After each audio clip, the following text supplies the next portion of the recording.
Classificação indicativa. Livre para todos os públicos. Um rapaz branco de cabelos escuros aproxima-se de uma mesa de madeira. Segura uma espátula fina e remove devagar pequenas lascas de uma tábua. Formam-se desenhos em baixo relevo. Passa a mão, afasta a serragem, pinta o relevo. Imagem da tábua com letras de ponta cabeça. Ele cobre com tecido branco. Remove o tecido com texto pintado em letras pretas. Casa das Palavras.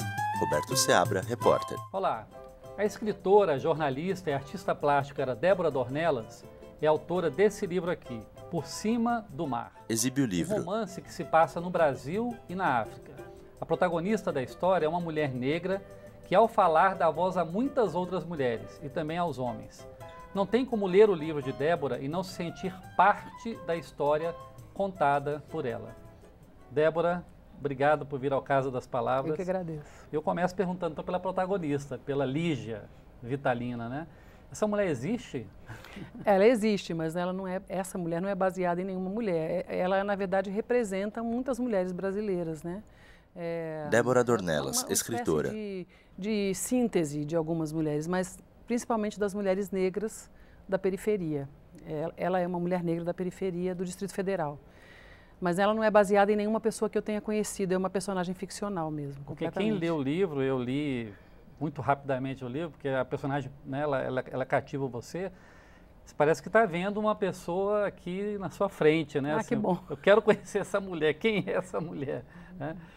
Você trabalhou, falou muito de Brasília, né, periferia de Brasília principalmente, mas também da parte central da cidade, e falou também da África, né, de Angola, para onde a personagem depois, para onde ela vai passar uma parte da vida dela. Como é que é trabalhar dois ambientes geográficos diferentes na mesma obra?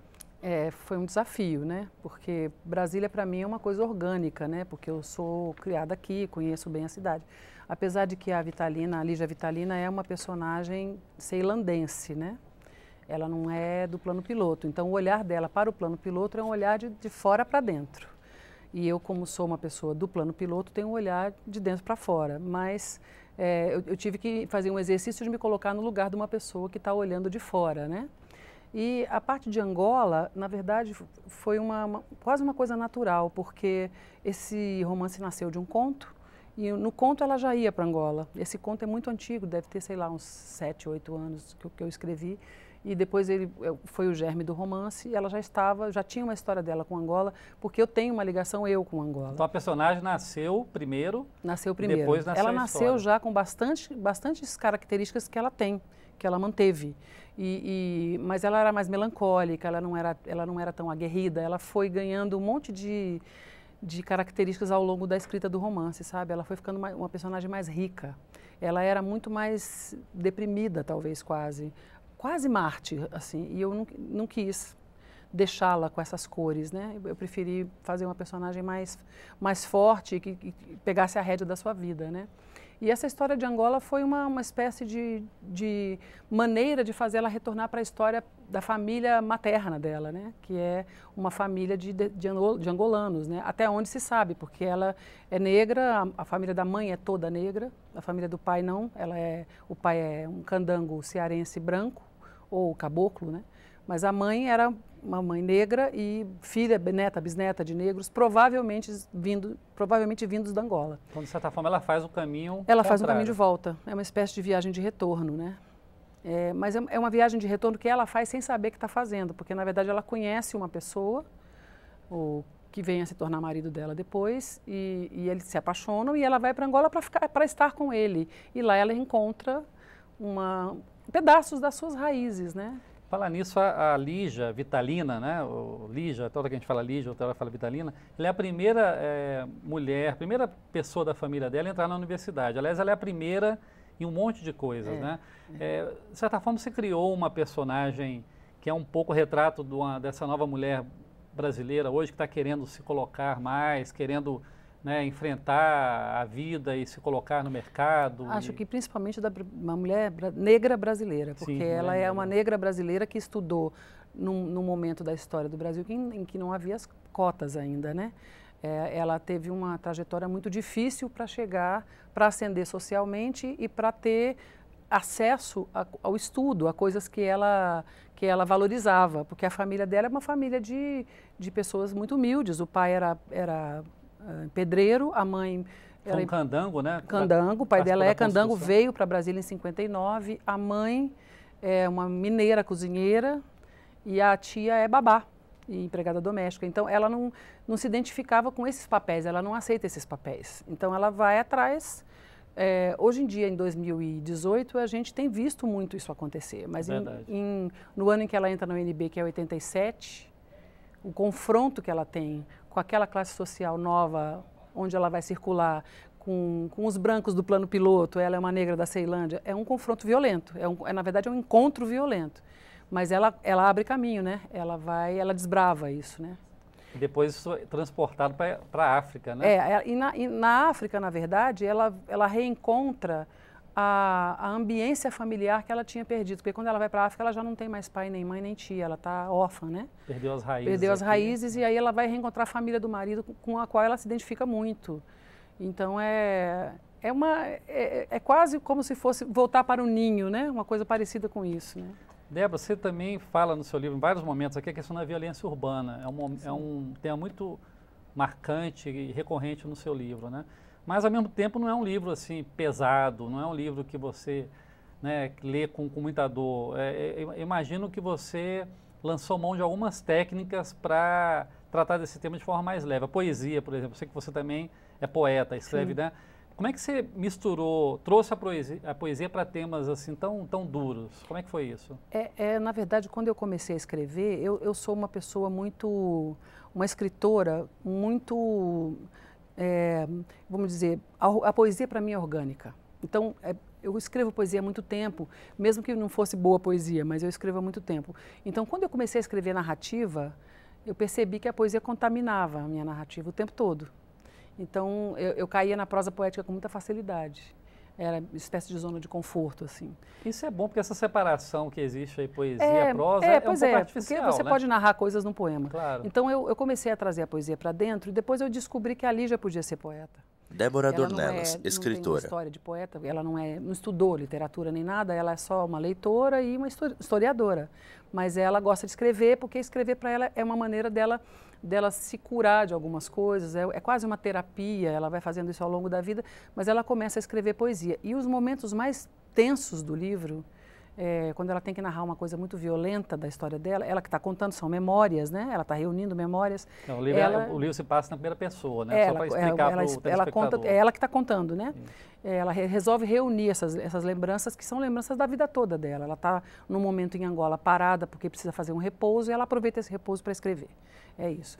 E aí ela vai atrás da poesia. A poesia que salva é um refrigério, porque ela corre para a poesia quando ela não consegue contar as coisas violentas que acontecem com ela, que não são poucas. Então ela vai e ela olha para o meio onde ela vive. É um meio violento, né? Periferia, muita criminalidade, o Estado é ausente, aquelas coisas que a gente já sabe. Então ela vai e faz a poesia é o lugar onde ela consegue contar sem precisar narrar. Entendeu? E aí eu usei esse recurso porque eu acho que é um recurso meu. Esse é um recurso meu que eu emprestei para ela. Você emprestou para ela. Por falar em poesia, já que estamos falando em poesia, tem uma personagem aqui real no livro, que é a Cássia Eller. Né? Fala um pouquinho para a gente da Cássia Eller. Por que a Cássia Eller entrou no seu livro? Ela entrou no livro porque esse show que aconteceu no Gran Circular foi uma ideia que eu tive. Eu estava nesse show. Então eu tive um impacto quando eu a vi cantar. Eu já conhecia, mas eu não conhecia ela cantando com o repertório dela, com uma banda, sem dividir o palco com outro cantor. E quando eu pensei como é que vai ser a história da Lígia Vitalina com o plano piloto, ela tem que ter uma história com o plano piloto. Ela não era uma pessoa que vinha muito aqui. Ela vinha ao UNB e voltava para a Ceilândia. E aí um dia, ela, depois que já tinha acontecido alguma coisa muito séria com ela resolve ceder a melhor amiga dela e vir a um show. E ela leva um susto com aquilo. Então, na verdade, aquilo foi uma maneira de mostrar um pouco da Brasília dos anos 80. A intenção foi essa. E a Cássia Eller é uma das pessoas, uma pessoa com quem eu tive bastante amizade, conheci de perto. Então, era uma coisa que eu podia falar como testemunha mesmo, né? Então, a geração da gente que viveu aqueles anos 80 ali, com tudo o que aconteceu, né? sabe a importância que tem. A Cássia e outras, né? Eu pensei na Cássia por causa justamente de eu ter facilidade para falar dela. A Cássia, né, simboliza aquele momento. Né? Simboliza. E a Lígia depois tem uma continuação, né? Ela tem aquele dia do show, depois acontecem coisas lá na frente e ela tem uma relação não chega a ficar amiga da Cássia, mas tem uma relação que se estende. Que se estende. Na verdade, foi uma maneira de mostrar um pouco o Brasília dos anos 80, né? A ideia foi essa. Débora, uma coisa que chama a atenção no seu livro são os desenhos, desde a capa até as ilustrações aqui internas, né? E aí a gente descobre, quem vai ver o livro, que os desenhos são seus. Quer dizer, além de ser poeta, de ser romancista, você também desenha, artista plástica, né? Como é que é o seu método? Enquanto você escreve, você também desenha, pinta, ou você termina o seu livro e depois você parte para pensar na ilustração? Como é que é? Então, esse é o primeiro livro que eu ilustro, né? Então, eu fiz assim, o livro estava pronto, já estava na diagramação, ela separou todas as páginas que iam ser ilustradas e eu fui produzindo as ilustrações e mandando para ela. Então, as ilustrações acabaram ficando todas figurativas, mas assim, um detalhe de uma cena. Na verdade, elas dialogam um pouco com alguma coisa que está naquele pedaço do livro, naquela seção. São 15 e elas vão abrindo, cada uma abre uma seção. Então, isso aconteceu assim, de uma outra vez pode acontecer de uma outra maneira, né? E eu acabei tentando deixá-las com uma unidade estética, porque eu desenho é digital meu desenho, eu desenho num aplicativo de iPad e não tem assim, eu não fico fazendo as coisas fisicamente, é tudo digital. E depois muita coisa inclusive eu imprimi, vendi. Eu não sei nem se eu posso me chamar de artista plástica, mas eu faço isso e desde 2013, é uma coisa recente, mas eu faço muito e eu descanso da escrita desenhando, é o contrário. Eu descanso a minha cabeça, porque é muito diferente, é outro chip, sabe? Você não fica querendo construir frase, é mais... tem menos compromisso, vamos dizer assim. Mas nesse livro eu tive que ter compromisso. Então aí foi um desafio para mim. Foi bem difícil, mas acho que eu consegui pelo menos fazer um resultado que me satisfizesse, sabe? Que bom. Débora, para encerrar a entrevista, eu queria que você falasse um pouco dessa experiência dessa revista aqui do Martelinho de Ouro, do coletivo literário Martelinho de Ouro, que é de São Paulo, né? Estou vendo aqui a revista com vários autores e autoras, né? Como é que é essa experiência de fazer uma revista literária com um coletivo lá em São Paulo? E de onde é que surgiu essa ideia? Fala para a gente rapidamente aí. Então, o Martelinho de Ouro existe desde 2013, é um coletivo literário, a gente publica todo ano. Então, nós publicamos já 4 coletâneas de contos. Essa revista é nosso terceiro fanzine. Esse especificamente a gente lançou, a gente na verdade pegou o mote da Hilda Ilst, Sóis e Sombras. Que era o tema da Flip, que era o tema da Flip de 2018, e a gente levou isso para lançar na Flip, lançamos lá. Mas vamos continuar trabalhando. A ideia é que a gente faça uma revistinha dessa de vez em quando. Não fazer livro todos os anos, deixar para fazer livro quando já tiver mais coisa. E fazer sempre uma revista para não deixar de publicar, porque também é o jeito da gente produzir, né? O Martelinho é um coletivo que a gente lê os textos umas para as outras e a gente martela o texto das outras. O nome Martelinho, então é por isso, né? A gente desamassa, a gente tira um arranhão, então o nome surgiu daí. E é muito legal você trabalhar assim, porque você tem sempre interlocutor para tudo que você faz, né? E aí o Martelinho já está com 5 anos de vida aí, né? Muito legal. É muito legal. Débora Dornelas, aqui é autora do Por Cima do Mar e também do coletivo Martelinho Literário, Coletivo Literário Martelinho de Ouro de São Paulo. Débora, muito obrigado por vir ao Casa das Palavras. Eu que agradeço. E sucesso aí na divulgação do Por Cima do Mar. Obrigada. Nós vamos para um pequeno intervalo e já voltamos com mais uma entrevista para o Casa das Palavras. Mas antes, veja o que os nossos deputados têm a dizer sobre livros. Mão masculina, Thalia Madeira. Em fundo branco, o texto Livro em Pauta. Eu indico o livro de Weston, Drill Weston, O Cérebro Político, o Papel das Emoções na Política, principalmente nas eleições. Nós acabamos de passar Deputada por um evento Ieda eleitoral, Cruzius, PSDB, Rio Grande do Sul. basicamente de emoção, forte e radical, de um lado ou de outro. Esse livro ele foi prefaciado, inclusive, pelo ex-ministro José Eduardo Cardoso. E ele disse que esse livro mudou a vida dele, mas não mudou só a vida dele. Esse livro tem como base um livro anterior que diz O Erro de Descartes. Descartes foi aquele filósofo famoso que disse, penso, logo existo. Não, não é uma coisa levando a outra. Nós somos um só. Nós somos um todo que age por razão e por emoção. Mas na hora da eleição vence a emoção. Eu li o livro Como Eu Era Antes de Você, da autora Jojo Moyes. É um romance onde conta a história de um jovem... Deputado Ezequiel rico, Fonseca, PP Mato sofre Grosso. um acidente e fica tetraplégico, numa cadeira de roda, mexendo apenas com os olhos. E aí passa por ele várias cuidadoras e uma delas, ele se apaixona por ela e ela por ele, mas ele já tinha optado pela eutanásia. Então é um livro que mexe muito com a gente nos dias de hoje, mesmo quem tem muito dinheiro, de repente ele encontra uma pessoa, uma cuidadora muito pobre e ali renasce o amor, a esperança. Mãos masculinas removem tecido branco de uma madeira. No tecido em letras pretas, Casa das Palavras. Estamos apresentando.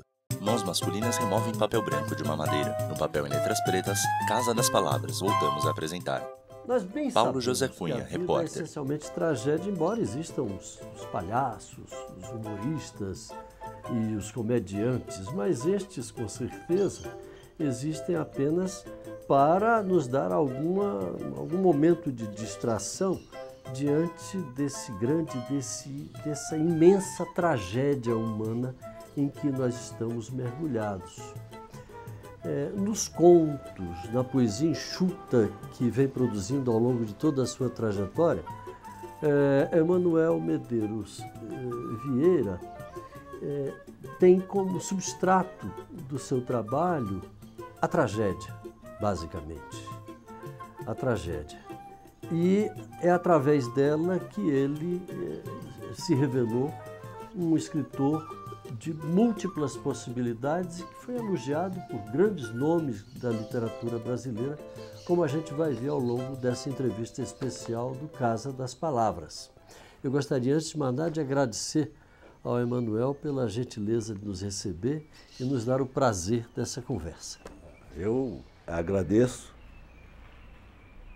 inclusive pelo caráter que você colocou, pelo caráter que eu acho que a gente não pode perder, que é o caráter do diálogo, da conversação olho no olho.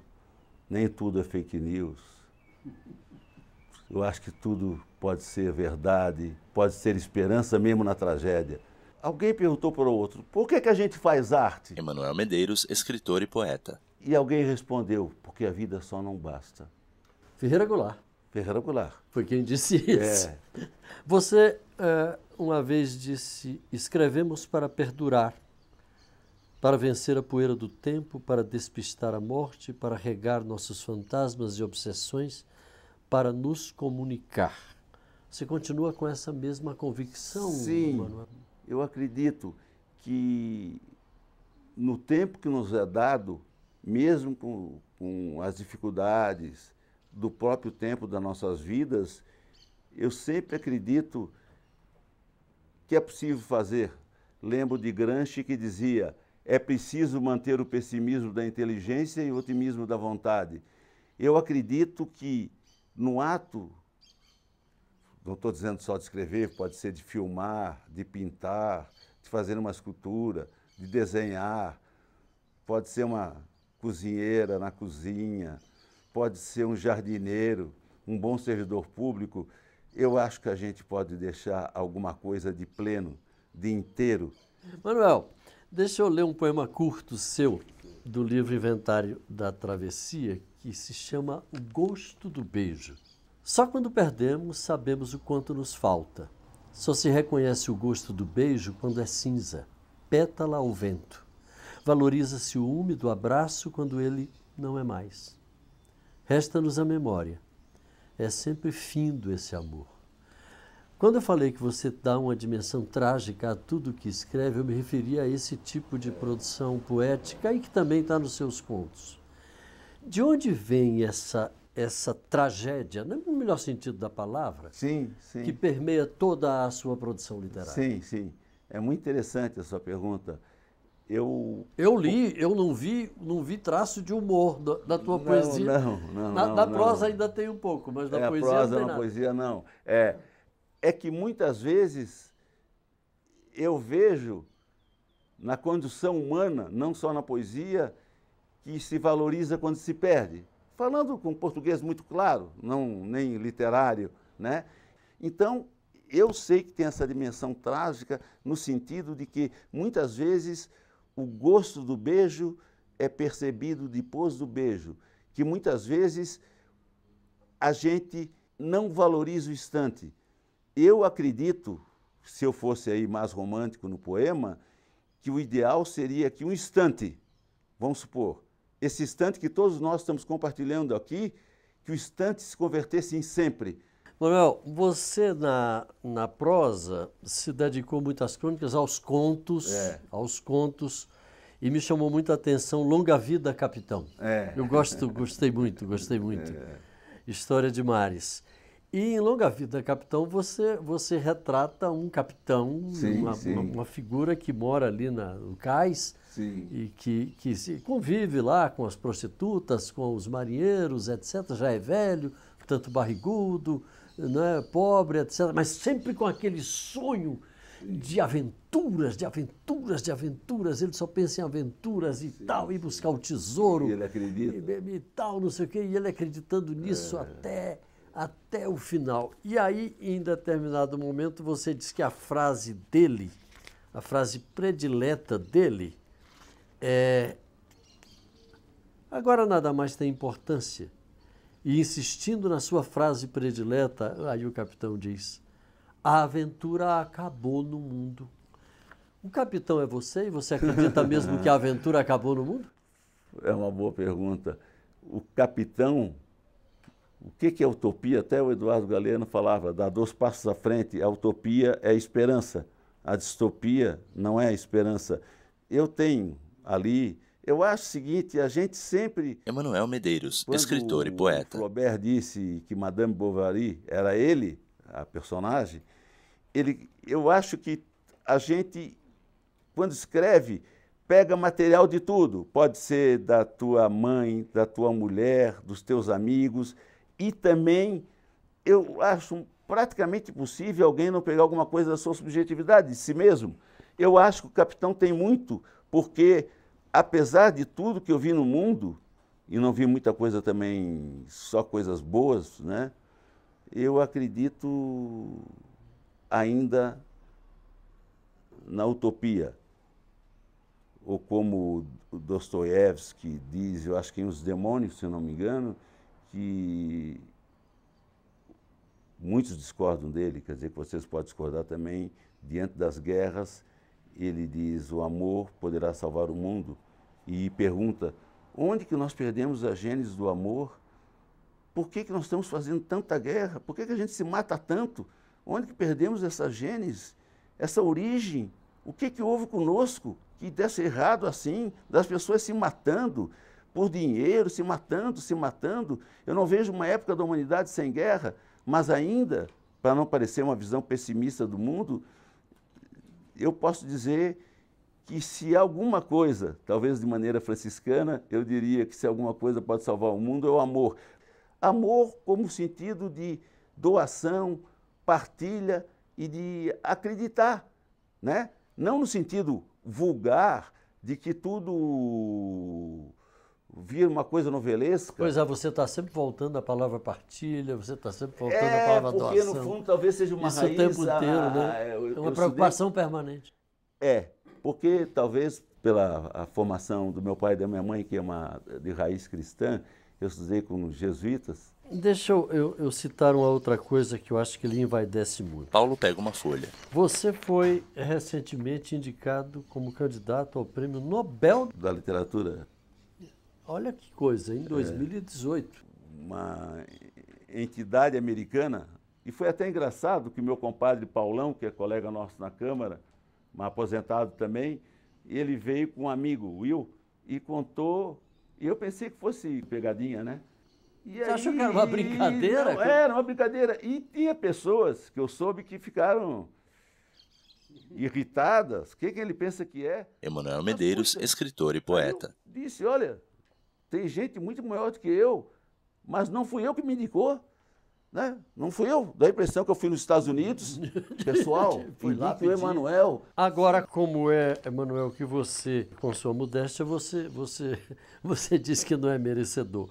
Em compensação, eu abro aqui a orelha desse livro, 22 Contos Escolhidos, e aqui encontro uma lista de grandes escritores que te referenciam muito, muito, muito bem, a começar de Carlos Drummond de Andrade, Otto Maria Carpo, que você acabou de citar, Afrânio Coutinho, não é? Antônio Olinto, Hélio Pólvora, Caio Fernando Abreu, Moacir Sclia, Sim. lá do Rio Grande do Sul, Assis Brasil também, outro gaúcho maravilhoso, e por aí vai, Flávio Aguiar, Carlos Apple, Rubem Mauro Machado, Jorge de Sá, Flávio Cardoso, por aí vai, até os nossos aqui mais próximos, Ronaldo Cagiano, Lourenço Casarré, outro Lourenço Casarré, que é um querido também. Uma pessoa tão querida. Santiago No. Santiago No e o Anderson Bagorta, que é um senhor, um poeta.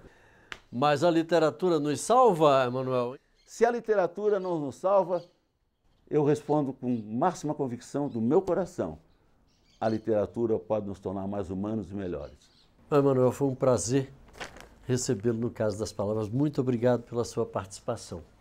E o nosso programa termina por aqui. Escreva para a gente, anote aí o nosso e-mail, casadaspalavras, tudo junto, @câmara.leg.br, ou então ligue para 0800 619 619, ligação gratuita, é claro. E se você quiser ver ou rever este e outros programas, você pode entrar no nosso endereço eletrônico www.câmara.leg.br/Casa das Palavras, tudo junto. Muito obrigado pela audiência, um grande abraço, boas leituras e até a próxima. Seguem na tela os créditos finais.